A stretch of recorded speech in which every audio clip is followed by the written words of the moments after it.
Olá, sejam muito bem-vindos à TV do Parlamento Municipal. Está no ar o Jornal da Câmara.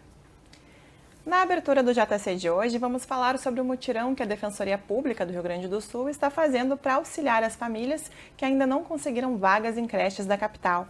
E quem conversa conosco é a Defensora Pública e dirigente do Núcleo da Defesa da Criança e do Adolescente, doutora Paula Simões. Seja muito bem-vinda, tudo bem? Obrigada, tudo bem.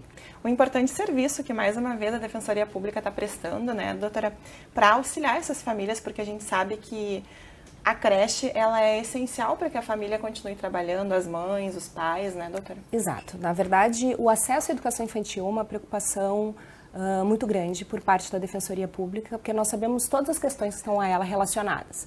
Porque a escola, ela não é só um local de aprendizagem. É também, né? É um local de proteção, é um local em que a criança se mantém em contato com outras crianças e é um local também de segurança alimentar. Então, nós entendemos que garantir esse acesso para que as famílias possam se organizar e se estruturar ao longo da sua semana, com o seu trabalho, com o seu estudo, enfim, com a sua rotina, é de suma importância. Então, é uma ação que a Defensoria Pública realmente direciona a sua total energia para garantir, então, que as famílias tenham, num breve espaço de tempo, as matrículas efetivadas. Esse é um serviço contínuo que a Defensoria presta, né, doutora? Eu queria que a senhora nos explicasse de que modo que vocês atuam nesse preenchimento de vagas. O que acontece? Em 2018, o Núcleo de Defesa da Criança e do Adolescente da Defensoria Pública ajuizou uma ação civil pública, no sentido, então, de ter determinado a garantia do acesso à educação infantil. Essa ação ela foi procedente e, em 2022, nós celebramos um acordo com o município de Porto Alegre que foi no sentido de estabelecer um fluxo direto para a efetivação de matrículas na rede privada, na ausência da vaga pública. Então, hoje, nós não envolvemos mais o Poder Judiciário dentro desse procedimento, a família nos busca, né? Ela precisa fazer inscrição junto à Secretaria Municipal de Educação, não havendo uma vaga pública, a família indica 3 escolas privadas que fiquem num raio de 2 quilômetros, seja da sua residência, seja do trabalho dos responsáveis. A família opta, o que fica mais fácil. E dentro desse procedimento, então, dentro de um prazo de 20 dias, a matrícula é efetivada dentro dessa instituição. Doutora, e como que a senhora observa a importância que tem a creche? Porque a gente sabe que muitas mães, né, mães solo principalmente, dependem da creche para poder seguir trabalhando, né? De que modo que vocês observam essa importância? É fundamental. Na verdade, para que uma mãe, especialmente, porque eu falo mãe porque grande parte das famílias que nos procuram, elas têm a mãe como principal elemento ali, garantidor do sustento dos lares, né? Então, para a mãe, é de extrema importância que o filho esteja num ambiente seguro, para que ela, enfim, consiga se inserir no mercado de trabalho, consiga realizar sua atividade profissional, consiga se qualificar para que consiga uma remuneração melhor.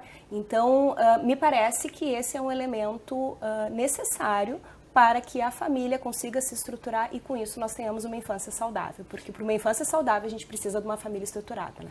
Doutora Paula, em relação aos números, muita gente ainda não conseguiu vagas em creches, como é que está essa situação? Olha, os dados da última inscrição nós ainda não temos. Eu, inclusive, ontem tive uma reunião com o secretário municipal de educação, o secretário Leonardo Pascoal, solicitei os dados atuais. Nós tínhamos os dados do último ano, né?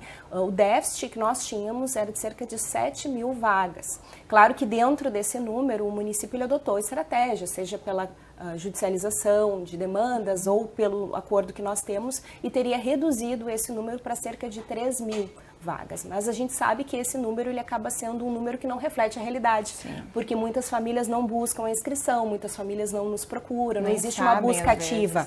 Né? Então, realmente, a demanda ela é muito maior hoje do que a oferta de vagas públicas. Tá? Então, por isso, a necessidade da criação de estratégias para que, num primeiro momento, a gente consiga o nosso primeiro objetivo, que é o acesso da criança ao ambiente escolar.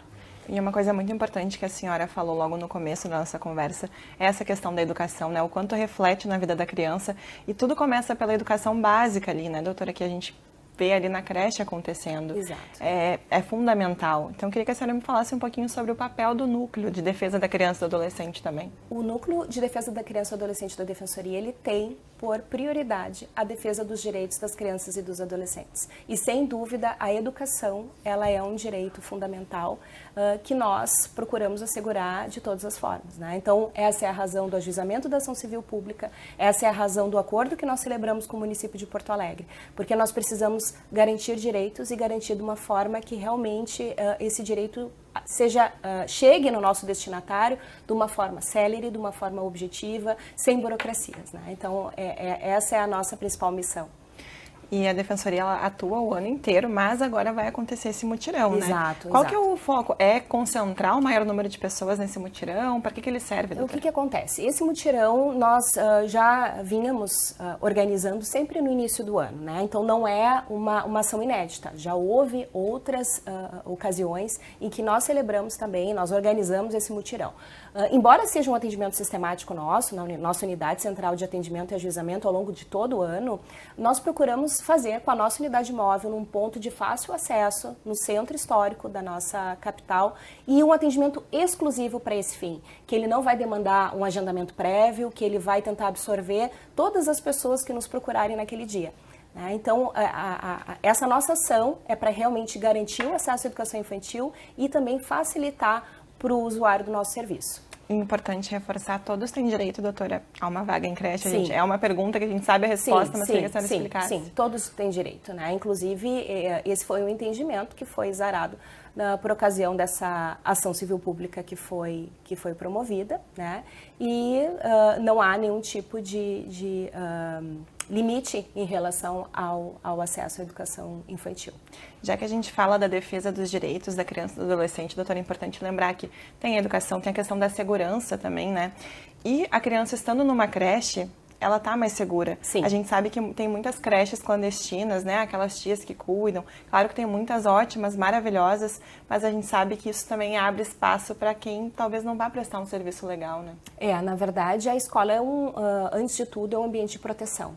A criança, no ambiente escolar, ela se encontra protegida, ela não se encontra vulnerável, né? Então, por isso a nossa preocupação inicial de assegurar o acesso de uma forma facilitada, né? Porque uma mãe que precisa trabalhar, daqui a pouco, no momento de desespero, ela vai se valer de uma vizinha, ela vai se valer de uma conhecida, do irmão mais velho. Do irmão mais velho, e isso pode colocar a criança numa situação de risco, né? Mas é importante que se diga também o seguinte: essas escolas que são indicadas pelas famílias para matrícula em instituições privadas, na ausência da vaga pública, elas precisam ter um registro, né?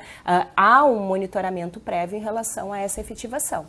Doutora, então, para reforçar, quero que a senhora passe para a gente quando vai acontecer o mutirão, locais e quem pode participar. Tá certo. O mutirão ele vai acontecer no próximo dia 13 de fevereiro, quinta-feira da próxima semana, na Avenida Sepúlveda, no Centro Histórico de Porto Alegre, com a nossa unidade móvel, das 10 às 16 horas. Doutora, muito obrigada pela participação, parabéns pelo trabalho e sucesso nessa ação da Defensoria. Muito obrigada, eu que agradeço o convite. Tá. Mas vou te convidar para ficar comigo mais um pouquinho aqui no jornal para acompanhar, porque a gente vai seguir com algumas informações. Tá certo, obrigada. A gente segue agora com informações do Legislativo. A presidente da Câmara da Capital, a vereadora comandante Nádia, do PL, participou de uma reunião da Frente Parlamentar da Dragagem e Mineração do Lago Guaíba. Autor do projeto que tornou lei a política municipal hidroviária, o vereador Moisés Barbosa afirmou que a ideia da frente parlamentar é destravar o potencial do Lago Guaíba e citou avanços previstos já para este ano. Nós temos aí da FEPAM, aqui temos o diretor Gabriel presente, que asseguram que este ano as empresas poderão voltar a minerar. Isso já é um alívio. A gente tem outras pautas importantes, que é a questão da Porto CRS, que fez uma apresentação que vai depositar 40 milhões de reais no Porto de Porto Alegre, 250 milhões aqui no Guaíba para ajudar a desassorear os canais, porque além do esporte náutico, do turismo, da questão do catamarã, e temos aqui representantes de Barra do Ribeiro, Eldorado, Canoas, nessa noite. Além de tudo isso, tem o escoamento da produção, que infelizmente hoje não pode ser carregado a pleno, porque nós não temos calado. O presidente da Frente Parlamentar da Dragagem e Mineração do Lago Guaíba acrescentou que é preciso unir esforços para acelerar as medidas necessárias. Mas eles são o Poder Executivo e eles estão também interessados que o Judiciário ajude a desbloquear a retirada de sedimentos para que quando tu drague o calado, essa quantidade de material vá para fora do Guaíba. Porque hoje tem um impedimento, tu draga do canal e coloca perto da margem, meses depois volta para o mesmo lugar. O prefeito de Porto Alegre, Sebastião Melo, saudou o trabalho da Câmara e da Frente Parlamentar em ouvir técnicos e governos. Eu acho que não basta só fazer a dragagem dos canais. Tem que fazer a dragagem dos canais, a navegação é importante, mas a segunda coisa importante é tirar areia, porque hoje você tem bancos de areia enormemente, até porque os jet ski que andam, as lanchas que andam, não conseguem mais andar, porque está cheio de bancos de areia. Então, essa discussão é importante, mas além da discussão, atitudes precisamos tomar. A presidente do Legislativo, vereadora comandante Nádia, enfatizou o potencial do Guaíba e a necessidade de agilizar ações para a retomada da economia após a enchente do ano passado. Nós vemos aqui são pessoas indignadas que estão pedindo brevidade. E brevidade por quê? Porque a economia que está cada vez mais escasseando aqui na nossa cidade, no Rio Grande do Sul, nas cidades que foram afetadas. Essa indignação vem exatamente da falta de prazos, da falta de compartilhamento, também de atividades que podem ser feitas pelo poder privado, né? Pelos sindicatos que estão aqui se colocando à disposição. Eu acho que essa frente vem exatamente para tentar distensionar e tentar encaminhar pautas importantes para serem resolvidas. Além de autoridades municipais e representantes dos diversos segmentos ligados ao tema, o chefe da Casa Civil do Governo do Estado, Arthur Lemos, também participou do encontro. A Câmara da Capital promulgou 4 novas leis. As propostas foram aprovadas pelo Legislativo em dezembro do ano passado. A cerimônia ocorreu no Salão Adel Carvalho. A presidente da Câmara, a vereadora comandante Nádia, do PL, fez a leitura das propostas e, em seguida, assinou os documentos. Os 4 projetos tinham sido aprovados no fim de dezembro do ano passado. Como o prefeito não sancionou nem vetou as propostas, coube à Câmara promulgar os textos que passam agora a ter peso de leis municipais. 2 destas leis são de autoria da vereadora Fernanda Bart, do PL. Uma das propostas ficou conhecida como Escola Sem Partido. O texto veda aos professores em salas de aula a emissão de opiniões de cunho pessoal que possam induzir ou angariar simpatia a determinada corrente política partidária ideológica. Esse projeto é um projeto que ele não tem bandeira partidária. Ele não é um projeto que favorece centro, direita, esquerda. Não, ele trata todo mundo igual. Nós não queremos nenhum tipo de ideologia político-partidária e propaganda política dentro de sala de aula. Professor tem que respeitar isso.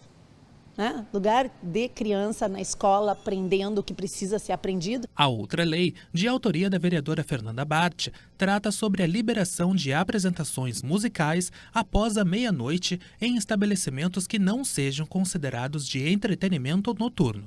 Também passa a valer o projeto de lei do vereador Gessé Sangalli, do Partido Liberal.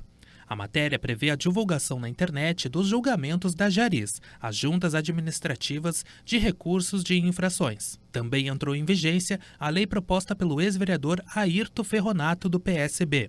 O texto estabelece requisitos mínimos para a formação de bombeiro civil no município, como quantidades de horas em curso, idade mínima e grau de escolaridade. A presidente do Parlamento Municipal destacou o papel da Câmara em tornar leis as matérias votadas no plenário. Eu acho que é um compartilhamento da responsabilidade. O prefeito Melo é um homem muito generoso, é um homem estrategista, é um homem que conhece a cidade, os seus meandros e sabe a importância dessas leis, principalmente para os vereadores dessa casa. Eu agora, como presidente, estar assinando, promulgando leis em que subi na tribuna, fui ferrenha defensora. Então, para mim, é um momento de alegria. Entendo que esse retorno de 4 leis, inclusive da qualificação dos bombeiros civis, tendo requisitos diferenciados para enfrentarem aqui, junto com os nossos bombeiros militares, sinistros como nós tivemos das enchentes e outros que podem